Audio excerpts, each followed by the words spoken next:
नमस्कार साथियों। दून पाठशाला में आप सभी का बहुत बहुत स्वागत है। और आज का जो पहला सवाल वो आपके सामने है। इसमें आपके सामने चार कथन दिए गए हैं और आपको बताना है कि इसमें कौन कौन से कथन सही है। पहला कथन कह रहा है कि उत्तराखंड राज्य का गठन 9 नवंबर 2000 को हुआ था। तो पहला कथन बिल्कुल ठीक है, जो उत्तराखंड राज्य बना था ये आपके 9 नवंबर 2000 में बना था। दूसरा कथन कह रहा है कि निर्माण के क्रम में यह भारत का 26वां राज्य था। तो दूसरा कथन गलत है।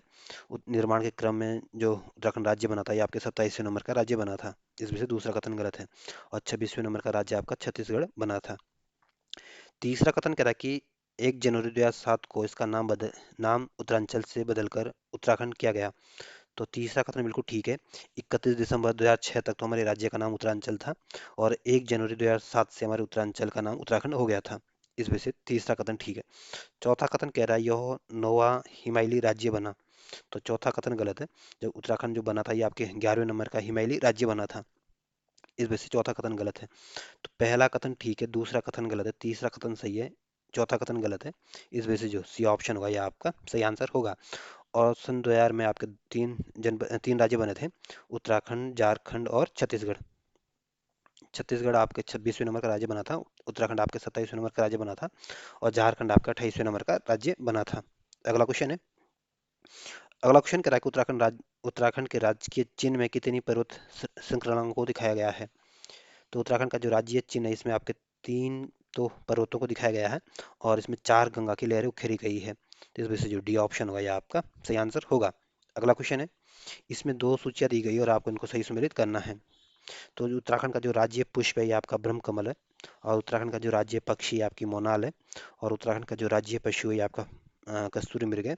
और उत्तराखंड का जो राज्य वृक्ष है ये आपका बुरांस है। तो इस तरह से आप इनको सजाने की कोशिश करोगे तो जो सी ऑप्शन होगा ये आपका सही आंसर होगा। अगला क्वेश्चन है। अगला क्वेश्चन कह रहा है कि उत्तराखंड राज्य के राज्य पुष्प को स्थानीय भाषा में क्या कहा जाता है। तो उत्तराखंड का राज्य का जो राज्य पुष्प है ये आपका ब्रह्म कमल है। और ब्रह्म कमल को आपकी स्थानीय भाषा में आपके कौल पदम कहा जाता है। इस वजह से जो डी ऑप्शन होगा ये आपका सही आंसर होगा। अगला क्वेश्चन है। अगला क्वेश्चन कह रहा है कि महाभारत के वन पर्व में उत्तराखंड के राज्य पुष्प का उल्लेख किस नाम से मिलता है। तो उत्तराखंड का जो राज्य पुष्प है ब्रह्म कमल, उसको आपके महाभारत के वन पर्व में आपके सौगंधित पुष्प के नाम से इसका उल्लेख मिलता है। इस वजह से जो ये ऑप्शन होगा ये आपका सही आंसर होगा। अगला क्वेश्चन है। अगला क्वेश्चन कह रहा है कि उत्तराखंड राज्य पक्षी मोनाल किस अन्य भारतीय राज्य का राज्य पक्षी है। तो उत्तराखंड राज्य का जो राज्य पक्षी है ये आपके मोनाल है। और ये हमारे राज्य के साथ साथ आपके हिमाचल प्रदेश का भी राज्य पक्षी है। इस वजह से जो बी ऑप्शन होगा ये आपका सही आंसर होगा। और जो अरुणाचल प्रदेश है इसकी स्थापना आपकी 1987 में हुई थी। या यूँ बोले कि 1987 में अरुणाचल प्रदेश को राज्य बनाया गया था। और अरुणाचल प्रदेश की राजधानी आपकी ईटानगर है। सिक्किम जो बना था ये आपके 22वें नंबर का राज्य बना था। और 1975 में सिक्किम को राज्य बनाया गया था। और सिक्किम की राजधानी आपकी गंगटोक है। जो हरियाणा इसको 1966 में राज्य बनाया गया था। और हरियाणा की राजधानी आपकी चंडीगढ़ है। और हिमाचल प्रदेश का जो राज्य पक्षी आपकी मोनाल है। और हिमाचल प्रदेश का गठन आपके 1971 में किया गया था। और शिमला इसकी राजधानी है। तो जो बी ऑप्शन होगा ये आपका सही आंसर होगा। अगला क्वेश्चन है। अगला क्वेश्चन कह रहा है कि उत्तराखंड का राज्य पक्षी किस अन्य देश का राष्ट्रीय पक्षी है। तो उत्तराखंड का राज्य पक्षी जो है मोनाल है। और ये हमारे जो पड़ोसी देश है नेपाल, उसका भी ये राष्ट्रीय पक्षी है। इस वजह से जो ये ऑप्शन होगा ये आपका सही आंसर होगा। जो भूटान है ये भारत का पड़ोसी राज्य है, पड़ोसी मुल्क है। और इसकी राजधानी आपकी थिम्पू है। जो बांग्लादेश ये भी भारत का पड़ोसी राज्य है। और बांग्लादेश के साथ भारत की सबसे लंबी अंतर्राष्ट्रीय सीमा है। और बांग्लादेश की राजधानी आपकी ढाका है। म्यांमार भी भारत का पड़ोसी देश है। और म्यांमार की राजधानी आपकी नेपी ताऊ है। और नेपाल की राजधानी आपकी काठमांडू है। और नेपाल की आपकी जो राज्य पक्षी है आपकी मोनाल है। इस वजह से जो ये ऑप्शन होगा ये आपका सही आंसर होगा। अगला क्वेश्चन है। अगला क्वेश्चन कह रहा है कि उत्तराखंड राज्य का राज्य पशु कस्तूरी मृग को कितनी प्रजातियां उत्तराखंड में के राज्य में पाई जाती है। तो उत्तराखंड राज्य का जो राज्य पशु है आपका कस्तूरी मृग है। और इसमें उत्तराखंड की चार प्रजातियां देखने को मिलती है। इस वजह से जो सी ऑप्शन होगा यह आपका सही आंसर होगा। अगला क्वेश्चन है। अगला क्वेश्चन इसमें दो सूचियां दी गई और आपको इनको सही सम्मिलित करना है। तो उत्तराखंड का जो राज्य पुष्प ब्रह्म कमल, इसका जो वैज्ञानिक नाम है आपका सोसूरिया अबे वेलेटा है। मोनाल का जो वैज्ञानिक नाम है आपका लोपोफोरस इम्पीजेनस है। और कस्तूरी मृग का जो वैज्ञानिक नाम है ये आपके मास्कस काइसोगाइटर है। और बुरांस का जो वैज्ञानिक नाम है ये आपका रोडोडेंड्रॉन आर्बोरियम है। तो इस तरह से आप इनको मिलाने की कोशिश करोगे तो जो डी ऑप्शन होगा ये आपका सही आंसर होगा। अगला क्वेश्चन है। अगला क्वेश्चन कह रहा है कि ब्रह्म कमल के पौधे में फूल लगने का समय कौन सा है? तो ब्रह्म कमल के जो पौधे होते हैं इसमें जो फूल खिलने का जो समय होता है ये आपके जुलाई से सितंबर के बीच होता है। इस वजह से जो ये ऑप्शन होगा ये आपका सही आंसर होगा। अगला क्वेश्चन है। अगला क्वेश्चन, इसमें चार कथन दिए गए और आपको बताना कि इसमें कौन कौन से कथन गलत है। पहला कथन कह रहा है कि कस्तूरी मृग उत्तराखंड राज्य का राज्य पक्षी है। तो पहला कथन गलत है। जो कस्तूरी मृग है ये आपको उत्तराखंड राज्य का राज्य पक्षी नहीं बल्कि राज्य पशु है। और उत्तराखंड राज्य का जो राज्य पक्षी है आपकी मोनाल है। इस वजह से पहला कथन गलत है। दूसरा कथन कह रहा है कि कस्तूरी मृग उत्तराखंड राज्य के हिम शिखरों पर लगभग 3600 से 4400 मीटर तक की ऊंचाई पर मिलते हैं। तो दूसरा कथन बिल्कुल ठीक है। जो कस्तूरी मृग है ये आपको उत्तराखंड राज्य के जो हिम शिखर है यहाँ के आपके 3600 से 4400 मीटर की हाइट में देखने को मिलते हैं। इस वजह से दूसरा कथन ठीक है। तीसरा कथन कह रहा है कि कस्तूरी मृग केवल उत्तराखंड में ही पाए जाते हैं। तो तीसरा कथन भी गलत है। कस्तूरी आपके केवल उत्तराखंड में नहीं बल्कि आपके हिमाचल प्रदेश, जम्मू कश्मीर, सिक्किम राज्यों में भी देखने को मिलती है। चौथा कथन कह रहा है कि कस्तूरी नर एवं मादा दोनों मृगों में पाया जाता है। तो चौथा कथन भी गलत है। कस्तूरी केवल आपके नर मृग में पाया जाता है ना कि आपके मादा मृग में। ये दोनों में नहीं बल्कि केवल आपके नर मृग में पाया जाता है। तो चौथा कथन भी गलत है। तो इसमें आपको बताना था कौन कौन से कथन गलत है। तो इसमें पहला कथन गलत है, दूसरा कथन सही है, तीसरा चौथा कथन गलत है। तो इस वजह से जो ये ऑप्शन होगा यह आपका सही आंसर होगा। अगला क्वेश्चन है। अगला क्वेश्चन कह रहा है कि उत्तराखंड का राज्य अध्यक्ष राज्यपाल होगा, संविधान के किस अनुच्छेद में उल्लेख है?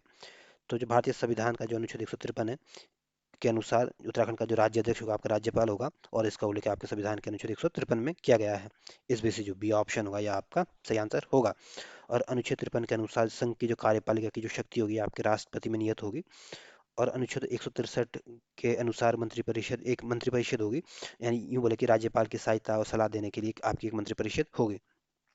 और अनुच्छेद 223 का संबंध आपके सुप्रीम कोर्ट के जो न्यायाधीश के जो सुप्रीम कोर्ट के जो न्यायाधीश होते हैं इनका जो पद रिक्त हो जाता है उससे संबंधित आपका 223 अनुच्छेद संबंधित है। तो इसमें आपको बताना था कि राज्यपाल के उल्लेख किसमें है, तो अनुच्छेद 153 में। इस वजह से जो बी ऑप्शन होगा ये आपका सही आंसर होगा। अगला क्वेश्चन है। अगला क्वेश्चन कह रहा है कि उत्तराखंड विधानमंडल के अंग है। तो उत्तराखंड का जो जिस तरह से हमारी पार्लियामेंट को पार्लियामेंट संसद होती है ये आपके लोकसभा, राज्यसभा और राष्ट्रपति को मिलकर बनती है। ठीक इसी तरह जो विधानसभा होती है, विधानमंडल होती है, ये आपके विधानसभा, विधान परिषद और राज्यपाल को मिलकर बनती है। लेकिन उत्तराखंड में आपकी विधान परिषद है नहीं, तो उत्तराखंड का राज्यपाल और विधानमंडल, विधानसभा को मिलाकर आपकी विधानमंडल बनेगी। इस वजह से जो सी ऑप्शन होगा यह आपका सही आंसर होगा। अगला क्वेश्चन है। इसमें कथन और कारण वाला क्वेश्चन दिया गया है। कथन कह रहा है कि उत्तराखंड विधानमंडल दो सदनीय है। तो कथन गलत है। उत्तराखंड जो विधानमंडल है आपके दो सदनीय बल्कि आपकी एक सदनीय, यहाँ विधान परिषद है नहीं, यहाँ पे केवल विधानसभा है। इस वजह से कथन गलत है। कारण कह रहा है कि उत्तराखंड विधानमंडल का दूसरा सदन विधान परिषद है। तो दूसरा कथन गलत है। उत्तराखंड में विधान परिषद है ही नहीं है। तो कथन भी गलत है, कारण भी गलत है। इस वजह से जो डी ऑप्शन होगा यह आपका सही आंसर होगा। अगला क्वेश्चन है। अगला क्वेश्चन कह रहा है कि उत्तराखंड राज्य के गठन के समय राज्य के विधानसभा तथा और विधान परिषद की क्रमशः कितनी सीटें थी?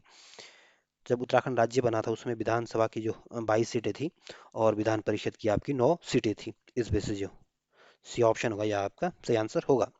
अगला क्वेश्चन है। अगला क्वेश्चन कह रहा है कि वर्तमान उत्तराखंड विधानसभा की कितनी सीटें हैं? तो वर्तमान उत्तराखंड विधानसभा की आपकी 70 सीटें हैं। इस वजह से जो बी ऑप्शन होगा यह आपका सही आंसर होगा। अगला क्वेश्चन है। अगला क्वेश्चन कह रहा है कि उत्तराखंड के अंतरिम विधानसभा में विधायकों की संख्या कितनी थी?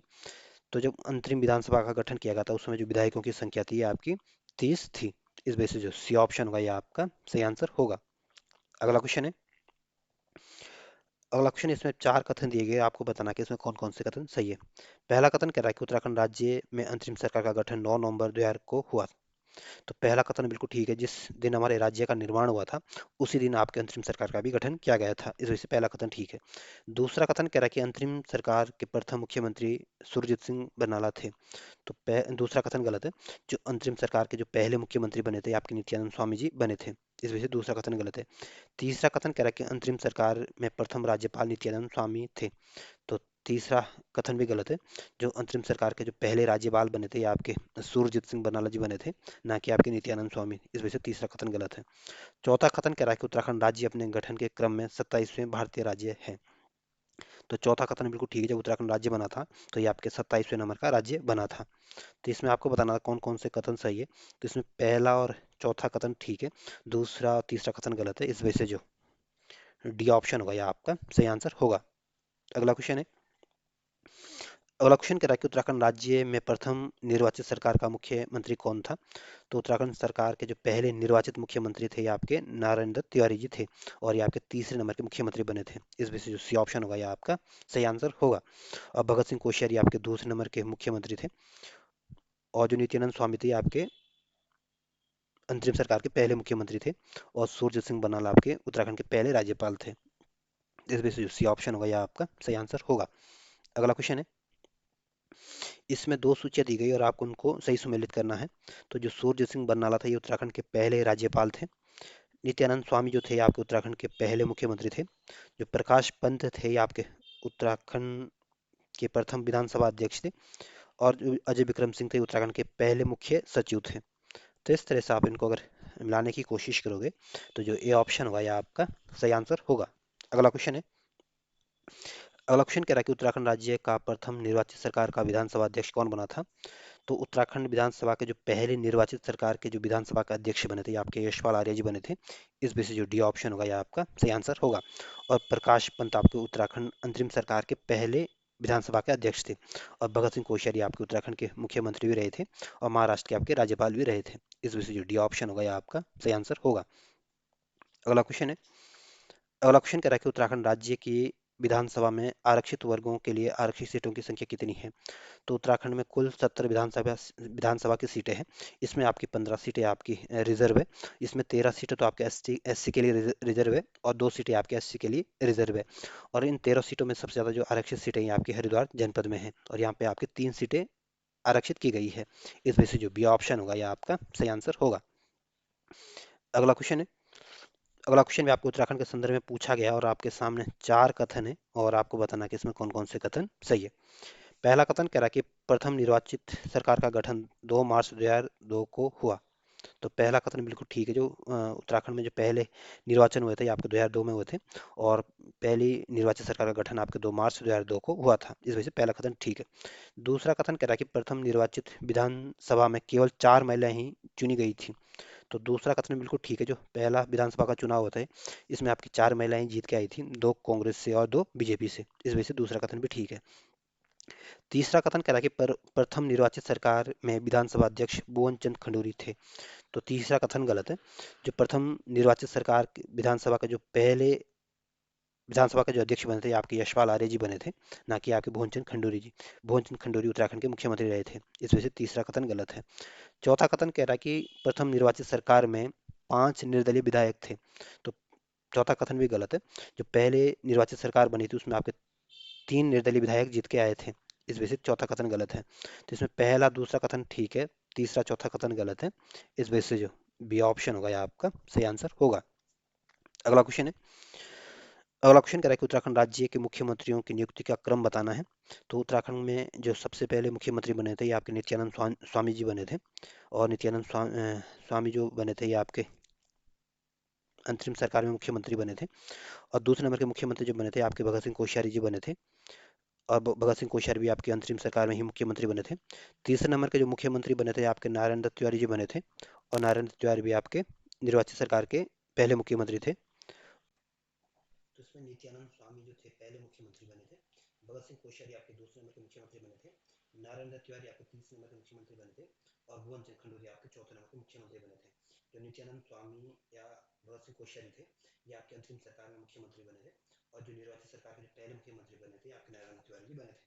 इस वजह से इस तरह से आप इनको मिलाने की कोशिश करोगे तो जो सी ऑप्शन होगा यह आपका सही आंसर होगा। अगला क्वेश्चन है, अगला क्वेश्चन कह रहा है कि उत्तराखंड विधानसभा, अगला क्वेश्चन कह रहा है कि उत्तराखंड विधानसभा में एससी और एसटी के लिए कितनी सीटें आरक्षित है। तो उत्तराखंड विधानसभा में 13 सीटें तो आपके विधानसभा में 13 सीटें तो आपके एससी के लिए आरक्षित है, और 2 सीटें आपके एसटी के लिए आरक्षित है। इस वजह से जो ये ऑप्शन होगा यह आपका सही आंसर होगा। अगला क्वेश्चन है, अगला क्वेश्चन कह रहा है कि उत्तराखंड राज्य में अंतरिम सरकार के विपक्ष का नेता कौन था। तो जो अंतरिम सरकार बनी थी 9 नवंबर 2000 को अंतरिम सरकार का गठन हुआ था, और अंतरिम सरकार में आपके विपक्ष का नेता किसी को भी नहीं बनाया गया था। इस वजह से डी ऑप्शन होगा ये आपका सही आंसर हुआ। क्योंकि हुआ ये कि जब हमारे राज्य का गठन हुआ था तो जो अंतरिम विधानसभा बनी थी आपकी 30 विधायकों से मिलकर बनी थी, और इसमें 23 विधायक जो आपके बीजेपी के थे, 3 विधायक आपके सपा के थे, 2 विधायक आपके कांग्रेस के थे और 2 विधायक आपके बसपा के थे। बनना जो सपा पार्टी के किसी उम्मीदवार को आपके विपक्षी दल का नेता बनना था, लेकिन हुआ ये कि जो सपा के एक विधायक थे मुन्ना सिंह चौहान, इन्होंने त्याग पत्र दे दिया था। इस वजह से सपा के पास भी आपके 2 विधायक रह गए थे, और कांग्रेस के पास भी 2 हो गए, बसपा के पास भी 2 रह गए और सपा के पास भी 2 रह गए। और इसी वजह से किसी को भी आपके विपक्ष का दल का नेता नहीं बनाया गया था, क्योंकि विपक्षी दल का नेता दूसरे नंबर की पार्टी जो होती है उसमें से बनाया जाता है। इसमें सम इसलिए इन चारों पार्टी में सपा में भी 2 हो गए, बस कांग्रेस में भी 2 हो गए, बसपा में भी 2 रह गए, तो किसी को भी विपक्ष का पद नहीं मिल पाया था। इस वजह से जो डी ऑप्शन हुआ ये आपका सही आंसर होगा। और जो रमेश पोखरियाल थे आपके 5वें नंबर के मुख्यमंत्री बने थे, और जो नारायण तिवारी थे पहले निर्वाचित मुख्यमंत्री बने थे, और यशपाल आर्य जो थी आपकी निर्वाचित सरकार के प्रथम विधानसभा के अध्यक्ष बने थे। इस वजह से डी ऑप्शन सही आंसर है। अगला क्वेश्चन है, अगला क्वेश्चन कह रहा है कि उत्तराखंड राज्य वृक्ष बुरांश के विषय में पूछा गया, और आपके सामने 4 कथन है और आपको बताना है इसमें कौन कौन से कथन सही है। पहला कथन कह रहा है ये एक सदाबहार वृक्ष है, तो पहला कथन बिल्कुल ठीक है। जो उत्तराखंड का राज्य वृक्ष है बुरांश है, आपका एक सदाबहार वृक्ष है, और इसको 1974 में संरक्षित वृक्ष घोषित किया गया था, और ये अपनी पत्तियां कभी नहीं गिराता है। इस वजह से पहला कथन तो ठीक है। दूसरा कथन कह रहा है वृक्ष की ऊंचाई 20 से 25 फीट तक होती है, तो दूसरा कथन बिल्कुल ठीक है। जो बुरांश वृक्ष की ऊंचाई होती है 20 से 25 फीट होती है। तीसरा कथन कह रहा है कि यह एक कठोर लकड़ी का वृक्ष है, तो तीसरा कथन बिल्कुल गलत है। जो बुरांश होता है इसकी जो लकड़ी होती है बड़ी मुलायम होती है, बड़ी सॉफ्ट होती है, और इसकी जो पत्तियां होती है बड़ी मोटी और चौड़ी होती है, और इसके जो पत्ते होते हैं ये जहरीले होते हैं। इस वजह से तीसरा कथन गलत है। चौथा कथन कह रहा है कि पर्वतीय और मैदानी दोनों में समान रूप से उगता है, तो चौथा कथन भी गलत है। जो बुरांश है आपका पर्वतीय वृक्ष है, ये आपके मैदानी क्षेत्र में देखने को नहीं मिलेगा। तो इसमें पहला कथन भी ठीक है, दूसरा कथन भी ठीक है, तीसरा चौथा कथन गलत है। इस वजह से जो ए ऑप्शन होगा ये आपका सही आंसर होगा। अगला क्वेश्चन है, अगला ऑप्शन कह रहा है कि उत्तराखंड का मुख्यमंत्री संविधान की किस अनुसूची के तहत पद गोपनीयता की शपथ ग्रहण करता है। तो उत्तराखंड का मुख्यमंत्री हो या किसी राज्य का मुख्यमंत्री हो, या आपके संविधान की जो अनुसूची 3 के माध्यम से आपके शपथ लेते हैं या गोपनीयता की शपथ लेते हैं। इस वजह से ऑप्शन होगा या आपका सही आंसर होगा। और संविधान की जो दूसरी अनुसूची इसमें आपके जो संघ के पदाधिकारियों के वेतन भत्तों का उल्लेख है, और जो संविधान की चौथी अनुसूची है इसमें आपके राज्यसभा के सीटों के बंटवारे से संबंधित है, या यूं बोले कि राज्यसभा के सीटों के बंटवारे का उल्लेख आपके संविधान के चौथी अनुसूची में है। और जो संविधान की जो छठी अनुसूची है आपके असम, मेघालय, त्रिपुरा, मिजोरम के जनजाति क्षेत्र के प्रशासन को कंट्रोल करने से संबंधित है। इस वजह से सी ऑप्शन होगा आपका सही आंसर होगा। अगला क्वेश्चन है, अगला क्वेश्चन कह रहा है किस सन में ब्रिटिश गढ़वाल का मुख्यालय श्रीनगर से हटाकर पौड़ी लाया गया और पौड़ी गढ़वाल नामक नए जिले का गठन किया गया था। तो जो पौड़ी गढ़वाल जिले का जो गठन किया गया था आपके 1840 में किया गया था, और 1840 में आपके ब्रिटिश गढ़वाल का मुख्यालय आपके श्रीनगर से पौड़ी लाया गया था। इस वजह से जो बी ऑप्शन होगा आपका सही आंसर होगा। और 1839 में आपके महाराजा रणजीत सिंह की मृत्यु हुई थी, तो बी ऑप्शन आपका सही आंसर होगा। अगला क्वेश्चन है, अगला क्वेश्चन कह रहा है कि उत्तराखंड राज्य की कार्यपालिका का वास्तविक प्रधान कौन है। तो उत्तराखंड की राज्य की जो कार्यपालिका का जो वास्तविक प्रधान होता है आपका मुख्यमंत्री है। इस वजह से डी ऑप्शन होगा आपका सही आंसर होगा, और राज्यपाल आपके नाम मात्र का प्रधान होता है। अगला क्वेश्चन है, इसमें भी एक तरफ पद दी गई, दूसरी तरफ अनुच्छेद दी गई, और आपको उनको सही सुमेलित करना है। तो जो मुख्यमंत्री की नियुक्ति का जो उल्लेख है संविधान के अनुच्छेद 164 में किया गया है। महाधिवक्ता की नियुक्ति का जो उल्लेख किया गया है संविधान के अनुच्छेद 165 में किया गया है, और राज्यपाल की नियुक्ति का जो उल्लेख किया गया है आपके संविधान के अनुच्छेद 155 में किया गया है, और सुप्रीम कोर्ट का प्रावधान आपके संविधान के अनुच्छेद 214 में किया गया है। तो इस तरह से आप इनको मिलाने की कोशिश करोगे तो जो ये ऑप्शन होगा आपका सही आंसर होगा। अगला क्वेश्चन है, अगला ऑप्शन कह रहा है कि उत्तराखंड राज्य में लोकसभा राज्यसभा की सीटें क्रमशः कितनी है। तो उत्तराखंड राज्य में लोकसभा की तो 5 सीटें हैं, और राज्यसभा की आपकी 3 सीटें हैं। इस वजह से सी ऑप्शन आपका सही आंसर होगा। अगला क्वेश्चन है, अगला ऑप्शन कह रहा है कि उत्तराखंड राज्य का उच्च न्यायालय किस जिले में स्थित है। तो उत्तराखंड राज्य का जो हाई कोर्ट है आपके नैनीताल जनपद में स्थित है। इस वजह से बी ऑप्शन होगा आपका सही आंसर होगा। और चमोली जो है उत्तराखंड का सबसे बड़ा जनपद है, और इसको 1960 में डिस्ट्रिक्ट बनाया गया था। हरिद्वार जो है सबसे अधिक आबादी वाला जनपद है, और इसको आपके 1988 में डिस्ट्रिक्ट बनाया गया था। पौड़ी गढ़वाल को आपका 1840 में डिस्ट्रिक्ट बनाया गया था और नैनीताल को आपके 1891 में डिस्ट्रिक्ट बनाया गया था। तो जो बी ऑप्शन होगा आपका सही आंसर होगा। अगला क्वेश्चन है, अगला ऑप्शन कह रहा है कि उत्तराखंड विधानसभा के सदस्यों के संदर्भ में पूछा गया और आपको बताना कि इसमें कौन कौन से कथन सही है। पहला कथन कह रहा है कि इनकी योग्यता से संबंधित विचार संविधान के अनुच्छेद 213 में दिया गया है। तो पहला कथन बिल्कुल गलत है। जो विधानसभा की योग्यता से संबंधित जो अनुच्छेद दिया गया है आपके भारतीय संविधान का अनुच्छेद 173 में विधानसभा के सदस्यों की योग्यताओं के बारे में उल्लेख मिलता है, ना कि अनुच्छेद 213 में। अनुच्छेद 213 में आपके राज्यपाल को अध्यादेश जारी करने की शक्ति से संबंधित है। इस वजह से पहला कथन तो गलत है। दूसरा कथन कह रहा है कि विधानसभा की सदस्यता के लिए योग्यता वही होनी चाहिए जो लोकसभा की सदस्यता के लिए निर्धारित है। तो दूसरा कथन भी बिल्कुल ठीक है। जो योग्यता आपकी लोकसभा के सदस्य बनने के लिए है, वो योग्यता आपकी विधानसभा सदस्य बनने के लिए भी है। इसलिए दूसरा कथन भी ठीक है। तीसरा कथन कह रहा है कि वो जन्म से भारत का नागरिक होना चाहिए। तो तीसरा कथन गलत है। वो भारत का नागरिक होना चाहिए, चाहे जन्म से हो या उसके बाद बना हो, तो भारत का नागरिक होना चाहिए, ना कि जन्म से भारत का नागरिक होना चाहिए। तो तीसरा कथन इसमें से क्या होता है, गलत हो जाता है। चौथा कथन कह रहा है कि 25 वर्ष की आयु पूरी कर चुका हो और लाभ का पदधारण करता हो। तो चौथा कथन बिल्कुल ठीक है। अगर आपको विधानसभा का सदस्य बनना है तो आपकी एज आपकी 25 साल से अधिक होनी चाहिए और आप किसी लाभ के पद पर नहीं होनी चाहिए। तो इसमें आपको बताना कौन कौन से कथन सही है। तो इसमें दूसरा कथन ठीक है, चौथा कथन ठीक है, पहला तीसरा कथन गलत है। इस वजह से जो बी ऑप्शन होगा आपका सही आंसर होगा। अगला ऑप्शन है, अगला ऑप्शन करेगा वर्तमान समय में उत्तराखंड में कितने मंडल और जिले हैं। तो उत्तराखंड में वर्तमान में आपके 2 मंडल है और आपके 13 जनपद है। इस वजह से सी ऑप्शन आपका सही आंसर होगा। अगला ऑप्शन है, अगला ऑप्शन करेक्ट निम्नलिखित में से कौन सा अधिकारी राज्यपाल के प्रसाद पर्यंत पद धारण करता है। तो जो राज्य का जो महाधिवक्ता होता है आपके राज्यपाल के प्रसाद पर्यंत पद धारण करता है। इस वजह से डी ऑप्शन होगा आपका सही आंसर होगा। मुख्यमंत्री को भी शपथ आपके राज्यपाल ही द्वारा दिलाई जाती है और जो हाई कोर्ट के जो न्यायाधीश होते हैं इनकी शपथ भी आपके राज्यपाल के द्वारा दी जाती है और मुख्य सचिव की कोई शपथ नहीं होती है। तो डी ऑप्शन आपका सही आंसर होगा। अगला ऑप्शन है, अगला ऑप्शन कह रहा है कि बुरांस वृक्ष के फूलों का रस किस रोग के निवारण के लिए अत्यंत लाभकारी है। तो बुरांस वृक्ष का जो फूलों का जो रस है आपके जो हृदय रोग के जो होते हैं उनके लिए बहुत लाभकारी होता है। इस वजह से ऑप्शन होगा आपका सही आंसर होगा। अगला ऑप्शन है, एक तरफ जिला दिया गया, दूसरा जिले के गठन की सूची दी गई है और आपको इनको सही सम्मिलित करना है। तो जो हरिद्वार डिस्ट्रिक्ट है इसको आपको 1988 में डिस्ट्रिक्ट बनाया गया था। जो उधम सिंह नगर इसको आपके 1995 में डिस्ट्रिक्ट बनाया गया था। चंपावत को आपके 1997 में डिस्ट्रिक्ट बनाया गया था और रुद्रप्रयाग को भी आपके 15 सितंबर 1997 को डिस्ट्रिक्ट बनाया गया था। तो इस तरह से आप इनको अगर मिलाने की कोशिश करोगे तो जो ये ऑप्शन होगा आपका सही आंसर होगा। अगला क्वेश्चन है, अगला ऑप्शन जो आपको उत्तराखंड राज्य के संदर्भ में पूछा गया और इसमें भी आपके सामने 4 कथन और आपको बताना कि इसमें कौन कौन से कथन सही है। पहला कथन कह रहा है कि राज्य में राजस्व पुलिस व्यवस्था 1874 में ही लागू है। तो पहला कथन बिल्कुल ठीक है। उत्तराखंड में राजस्व पुलिस व्यवस्था जो लागू की गई है आपके 1874 से लागू है। दूसरा कथन कह रहा है कि वर्तमान में जो 58% भूभाग पर लागू है। तो दूसरा कथन गलत है।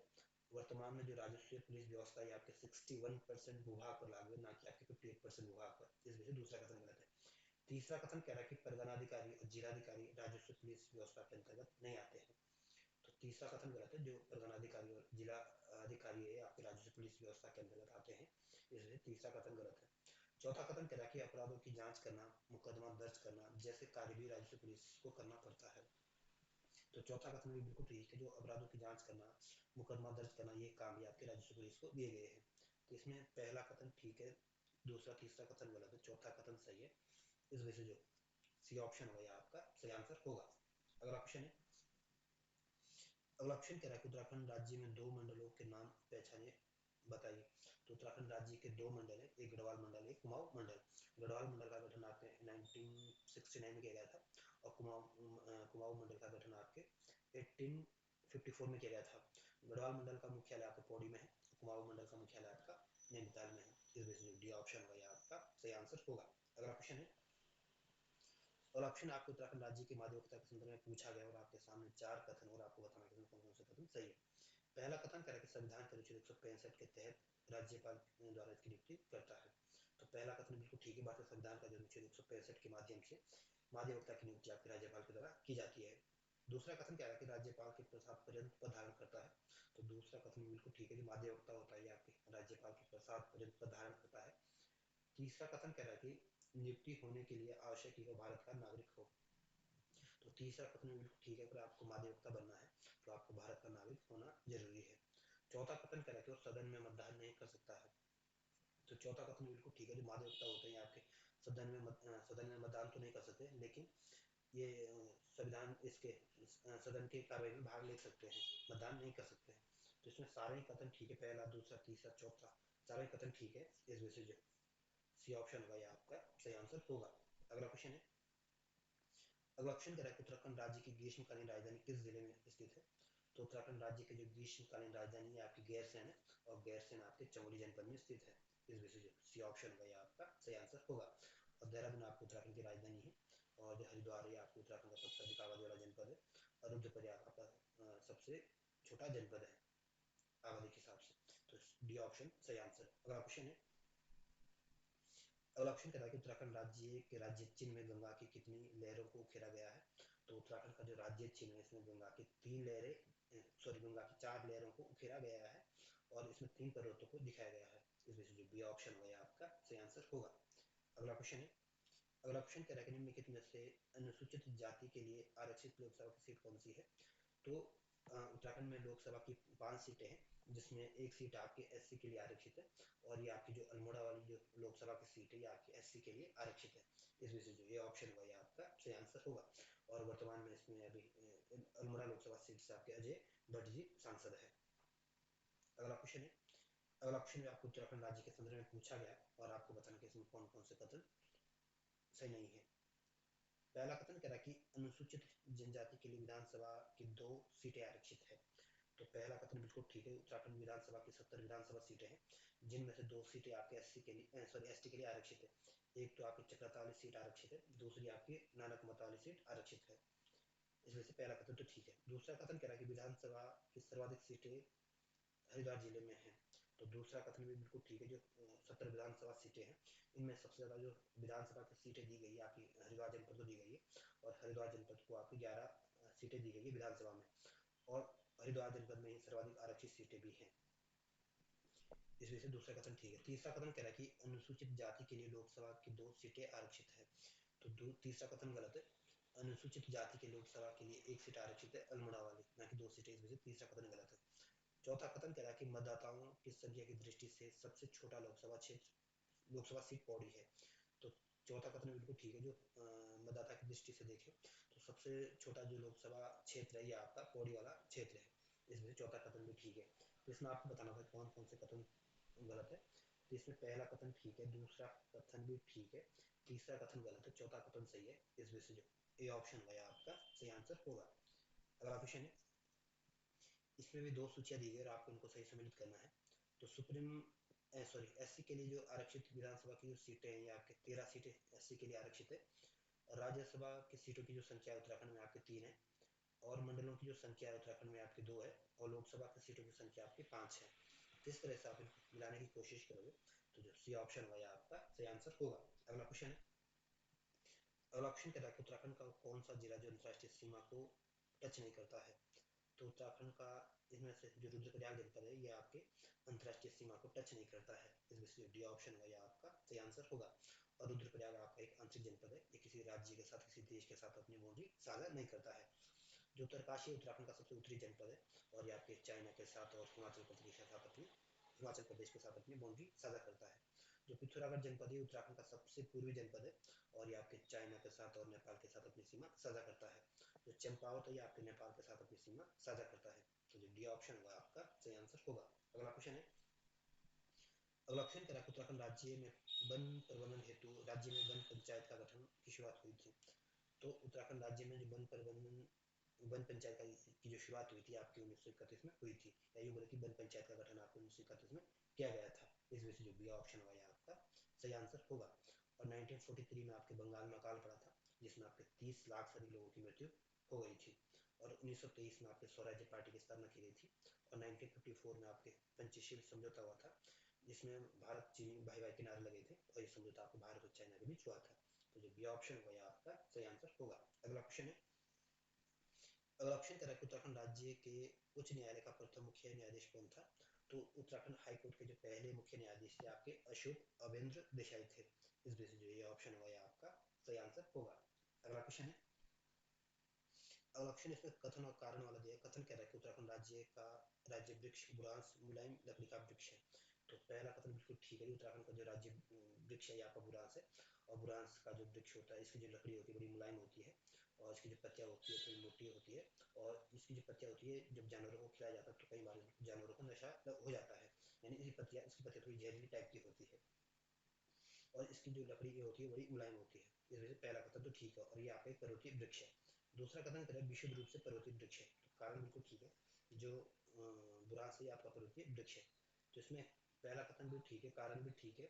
एक दूसरे की व्याख्या तो नहीं कर पा रहा है, इस वजह से जो ए ऑप्शन है ये आपका सही आंसर होगा।